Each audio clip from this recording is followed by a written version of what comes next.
History has a way of hiding truth. We've known for over 100 years what keeps us alive, but buried it in money. Yeah.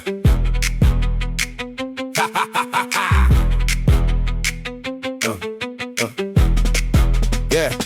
The science has been settled since the days of Hardin's reign, 1920-something. The proof was clear as rain. It's been buried by paperwork and funded other lies, telling us the problem was between our ears and eyes. The rice diet down in North Carolina showed the way. Walter Kempner fixed the hearts of people day by day. Diabetes, kidney failure, all reversed with rice and fruit.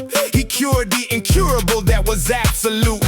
Then came Dennis Burkett with his fiber obsession. He went to Africa and made a shocking connection. Western diseases like diabetes, heart disease, and cancer were rare where fiber and starch were the only answer. He said Americans eat 15 grams, but ancestors ate 100. That's why we're sick and they stay healthy and unencumbered. He measured poop for science. The man was not ashamed to prove that what comes out depends on what you've named. He said, cut the fat, eat brown bread, potatoes, beans, and peas. These are the foods that keep you healthy and disease-free. He proved that fiber and starch are all you really need, while the drug companies were planting their deceitful seed. They mocked his fiber focus, they laughed about his stool. They said a surgeon talking diet, that's not cool. But Burkett was right, and the proof is in the well. You know where the proof is, and it's easy to tell. He said prevention's better than the cure, just take a look.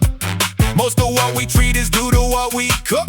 He proved that fiber and starch were the ancient way, while the medical establishment looked the other way. Then came Pritikin in the 60s with this plan. Eat your starches, cut the fat, living long as you can. He opened up his clinic, people came from the world around, reversing heart disease without a single pound of pharmaceuticals or statins. No surgery required, just oatmeal, beans, and potatoes. His patients were all inspired, they got better, they got healthy, they got off their meds. Yet the drug companies were ready to kill him dead, but they didn't have to kill him cause they had a better way. They just ignored the evidence and had a better day. They funded all the studies that said meat and fat were fine, and Pritikin was marginalized, that was the bottom line. If you need more evidence, just look around the world. The cultures eating starches are the ones where health's unfurled. The Okinawa ones eat their sweet potatoes every day. The Chinese eat their rice and have no heart disease, I say. The Africans eat millet and colon cancer's rare. Indians that eat the lentils and steep samosa are healthy, I declare. It's called anthropomorphy.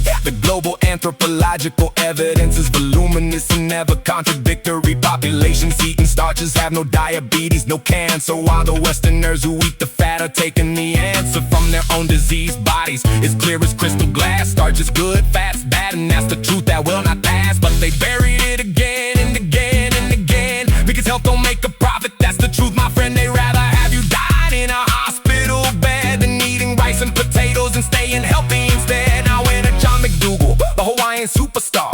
He took the starch-based diet and he drove it very far. He said eat your potatoes, rice, and beans, that's all you need, and watch your heart disease or treat at rapid speed. But when he showed the proof, the medical establishment sneered. They called him a quack and his message disappeared. They buried his work, they dismissed every word he said, and McDougall died still shouting, still ignored, still left for dead.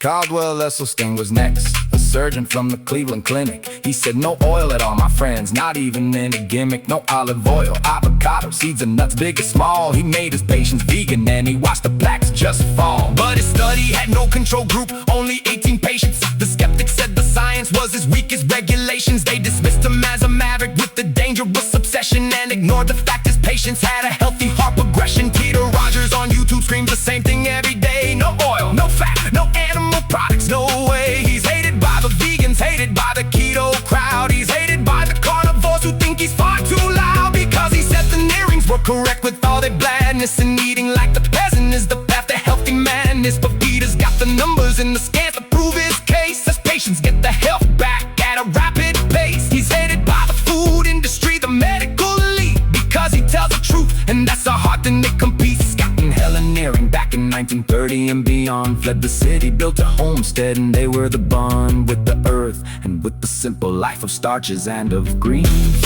And here's the final twist, my friend, the truth that cuts like steel. If you wanna live the longest, this is the real deal. There is no way around it, no shortcut you can take. The bland and boring diet is the only one that makes you live to see 100 with your mind and body whole. But you will feel like you've lived forever, and that takes its toll, because eternity is not a joyful feast. It's 1,000 bowls of lentils and 1,000 more at least. You'll live so long you wish you hadn't tried. You'll outlive everyone you love, and that's the other side. Is now 100 years of proof buried under money. Kempner proved it, Burkett shouted it, Pritikin screamed it, McDougall, Esselstyn, Rogers, they all shouted it. The Nearings lived it, and nobody listened, because there's no profit in the truth.